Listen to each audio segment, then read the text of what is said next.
ఒక్క నిమిషం మామ, చిన్న గొడవ అయింది, తప్పెవరితో చెప్పేసి మీరు ఇల్లుని స్క్రోల్ చేసుకోండి. భరత్ అనే అతనికి 2 మగపిల్లలు అండ్ ఒక అడాప్టెడ్ సన్ ఉన్నాడు. పెద్దోడి పేరు హార్దిక్, చిన్నోడి పేరు మాలిక్ అండ్ అడాప్ట్ చేసుకున్నోడి పేరు చిరాగ్. హార్దిక్ అండ్ మాలిక్ వాళ్ళ నాన్న ఒక ల్యాండ్ రాసిచ్చాడు. అడాప్ట్ చేసుకున్నోడికి ల్యాండ్ ఏమి ఇవ్వలే, కానీ మీ ఇద్దరు కలిసి వాడిని మంచిగా చూసుకోండి అని చెప్పేసి వెళ్ళిపోయాడు. ఈ అడాప్ట్ చేసుకున్న ఎవడెత్తున్నాడు వాడు పెద్ద దొంగ. హార్దిక్ అండ్ మాలిక్ పేరు విన్న ల్యాండ్నే కొట్టేద్దామని ట్రై చేశాడు. బట్ చిరాగ్ దొంగ అని కనిపెట్టి హార్దిక్ అండ్ మాలిక్ ఇద్దరు కలిసి వాడిని ఇంట్లోంచి వెళ్ళగొడతారు. ఆ తర్వాత కొన్ని రోజులకి హార్దిక్ అండ్ మాలిక్ మధ్య గొడవ అయ్యి ఆ ల్యాండ్ని సగం సగం పంచుకొని వెళ్ళిపోతాడు.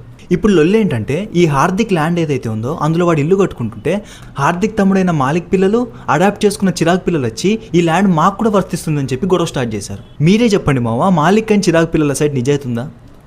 లేదు కదా. ఈ సెక్యులరిజం అనే రూల్ కూడా అలాంటిదే.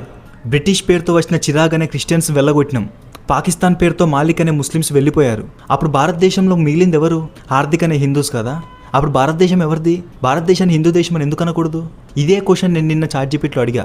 ఏం చెప్పిందో తెలుసా?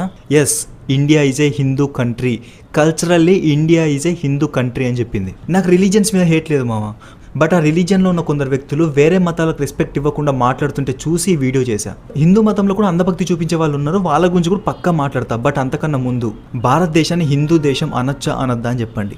ఒకవేళ అనొద్దు అంటే ఎందుకు అనొద్దు కూడా కామెంట్ సెక్షన్లో చెప్పండి. ఇఫ్ అనొచ్చు అంటే మాత్రం కామెంట్ సెక్షన్లో రెచ్చిపోండి, మనల్ని ఆపే వాళ్ళే లేరు.